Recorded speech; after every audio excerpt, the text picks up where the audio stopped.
Welcome to wishful ಅಡುಗೆ ಮನೆ. ನೋಡಿ, ಇವತ್ತು 1 ಕಪ್ ಅಕ್ಕಿ ಹಿಟ್ಟಿಂದ ಒಂದು ಸೂಪರ್ ಆಗಿರೋ ರೆಸಿಪಿನ ಮಾಡೋಣ. ತುಂಬಾ ಹೆಲ್ದಿಯಾಗಿ ಕೂಡ ಇರುತ್ತೆ, ತುಂಬಾ ಟೇಸ್ಟಿಯಾಗಿರುತ್ತೆ, ತುಂಬ ಡಿಫ್ರೆಂಟಾಗಿ ಕೂಡ ಇರುತ್ತೆ.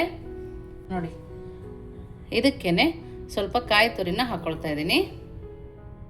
ಹಾಗೆಯೇ ರುಚಿಗೆ ತಕ್ಕಷ್ಟು ಉಪ್ಪು, ಸ್ವಲ್ಪ ಜೀರಿಗೆ, ಹಾಗೆಯೇ ಎಳ್ಳು. ನೋಡಿ, ಇಷ್ಟನ್ನು ಚೆನ್ನಾಗಿ ಮಿಕ್ಸ್ ಮಾಡ್ಕೊಳ್ಳೋಣ. ನೀವಿನ್ನೂ ನಮ್ಮ ವಾಟ್ಸಪ್ ಗ್ರೂಪಿಗೆ ಜಾಯಿನ್ ಆಗಿಲ್ಲ ಅಂದರೆ ವಿಶ್ಫುಲ್ ಅಡುಗೆ ಮನೆ ವಾಟ್ಸಪ್ ಗ್ರೂಪ್ಗೆ ಜಾಯಿನ್ ಆಗೋದನ್ನು ಮರಿಬೇಡಿ. ನೋಡಿ, ಚೆನ್ನಾಗಿ ಮಿಕ್ಸ್ ಆಗಬೇಕು. ತುಂಬ ಹಳೆಯ ಕಾಲದ ರೆಸಿಪಿ, ತುಂಬ ಟೇಸ್ಟಿಯಾಗಿರೋ ರೆಸಿಪಿ ಅಂತಲೇ ಹೇಳ್ಬೋದು. ನಾವು ಒಂದೇ ಥರ ಮಾಡಿಕೊಟ್ಟಾಗ ಮಕ್ಕಳಿಗೂ ಬೇಜಾರಾಗುತ್ತೆ. ಅವ್ರಿಗೆ ಬೇಜಾರಾಗದೇ ಇರೋ ಥರ ಡಿಫ್ರೆಂಟಾಗಿ ಈ ಥರ ಮಾಡಿಕೊಡೋಣ. ನೋಡಿ, ನಾನಿಲ್ಲಿ ಒಂದು ಅರ್ಧ ಬೌಲ್ ಆಗುವಷ್ಟು ಉಗುರು ಬೆಚ್ಚಗಿನ ನೀರನ್ನ ತಗೊಂಡಿದ್ದೀನಿ. ಚೆನ್ನಾಗಿ ಕಾಯಿಸಿ ಸ್ವಲ್ಪ ತಣ್ಣಗಾಗಿರಬೇಕು, ಆ ಥರ ನೀರನ್ನು ತಗೊಂಡು ಸ್ವಲ್ಪ ಸ್ವಲ್ಪನೇ ಹಾಕಿ ನಾವು ಇದನ್ನು ಕಲಿಸ್ಕೊಳ್ಳೋಣ. ಒಂದೇ ಸರಿ ಹಾಕಿದ್ರೆ ತೆಳುವಾಗೋ ಚಾನ್ಸ್ ಇರುತ್ತೆ. ಹಾಗಾಗಿ ಸ್ವಲ್ಪ ಸ್ವಲ್ಪನೇ ಹಾಕಿ ನಾವು ಇದನ್ನು ಚೆನ್ನಾಗಿ ಕಲಿಸ್ಕೊಬೇಕು. ನಾವು ಪೂರಿ ಮಾಡ್ತೀವಿ ನೋಡಿ, ಗಟ್ಟಿಗೆ ಚಪಾತಿ ಹಿಟ್ಟು ಬಳಸಿ, ಆ ಥರ ನಾವು ಇದನ್ನು ಕಲಿಸ್ಕೊಳ್ಳೋಣ. ನೋಡಿ, ಮತ್ತೆ ಸ್ವಲ್ಪ ನೀರನ್ನು ಹಾಕ್ಕೊಳ್ತಾ ಇದ್ದೀನಿ.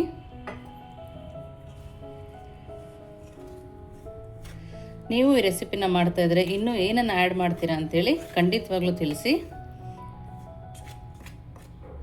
ಇದ್ರ ಜೊತೆಗೆ ನೀವು ಕಾಂಬಿನೇಷನಾಗಿ ಏನು ತಿಂತೀರಾ ಪಲ್ಯನ ಅಂತೇಳಿ ಅದು ಕೂಡ ಕಮೆಂಟ್ ಮಾಡಿ ತಿಳಿಸಬಹುದು. ನೋಡಿ, ಇನ್ನು ಸ್ವಲ್ಪ ನೀರು ಬೇಕಾಗತ್ತೆ. ನೋಡಿ, ಸ್ವಲ್ಪನೇ ನೀರು ಹಾಕಿ ಗಟ್ಟಿಗೆ ಕಲಿಸ್ಕೊಂಬರ್ತೀನಿ.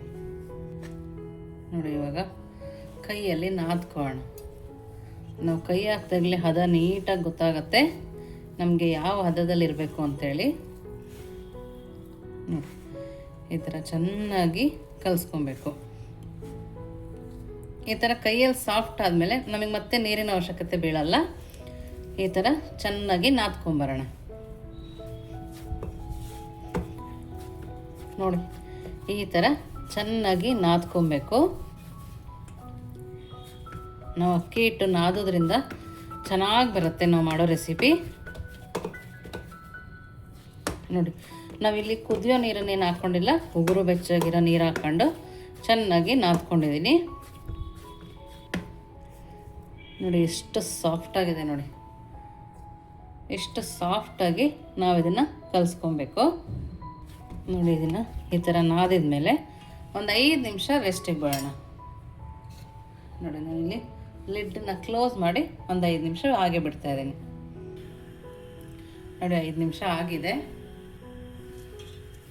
ಇವಾಗ ನೋಡಿ, ಮತ್ತೊಂದು ಸರಿ ಕೈಯಲ್ಲಿ ನಾದ್ಕೊಳ್ಳೋಣ. ಇವಾಗ ಇದನ್ನು ನೋಡಿ ಇಷ್ಟಿಷ್ಟೇ ಉಂಡೆಗಳನ್ನಾಗಿ ಮಾಡ್ಕೊಳ್ಳೋಣ. ನೋಡಿ, ಈ ಥರ ಇಷ್ಟಿಷ್ಟೇ ಆಗಿ ಉಂಡೆಗಳನ್ನ ಮಾಡಿ ಎತ್ತಿಟ್ಕೋಬೇಕು.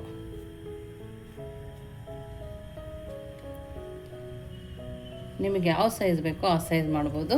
ನಾನಿಲ್ಲಿ ಪೂರಿ ಮಾಡೋ ಸೈಜಿಗೆ ನಾನು ಇದನ್ನು ಮಾಡ್ಕೊಳ್ತಾ ಇದ್ದೀನಿ. ನೋಡಿ, ಎಲ್ಲದನ್ನು ಅದೇ ಥರ ಮಾಡಿಟ್ಕೊಂಡಿದ್ದೀನಿ. ನೋಡಿ, ಇವಾಗ ಇದನ್ನು ನೋಡಿ ಒಂದೇ ಒಂದು ತಕ್ಕೊಳ್ತಾ ಇದ್ದೀನಿ. ನೋಡಿ, ಒಬ್ಬಟ್ಟು ಮಾಡ್ತೀವಲ್ಲ ಅದನ್ನು ತಗೊಂಡು ಎಣ್ಣೆನ ಸರ್ಕೊಳ್ತಾ ಇದ್ದೀನಿ. ಮತ್ತೊಂದು ಸರಿ ಇದನ್ನು ಕೈಯಲ್ಲಿ ಮಾಡಿ ಈ ಥರ ಪ್ರೆಸ್ ಮಾಡ್ಕೊಬೇಕು.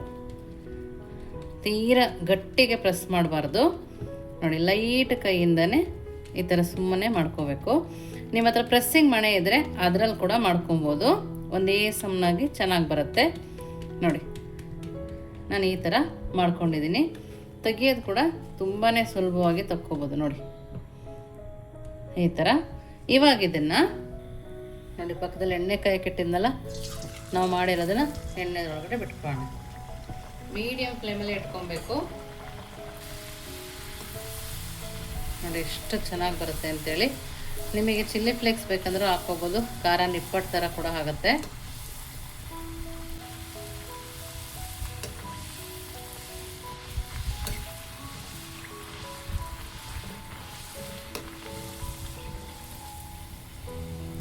ವಾವ್, ನೋಡಿ ಎಷ್ಟು ಚೆನ್ನಾಗಿ ಉಬ್ಬಿ ಬರುತ್ತೆ ಅಂತ.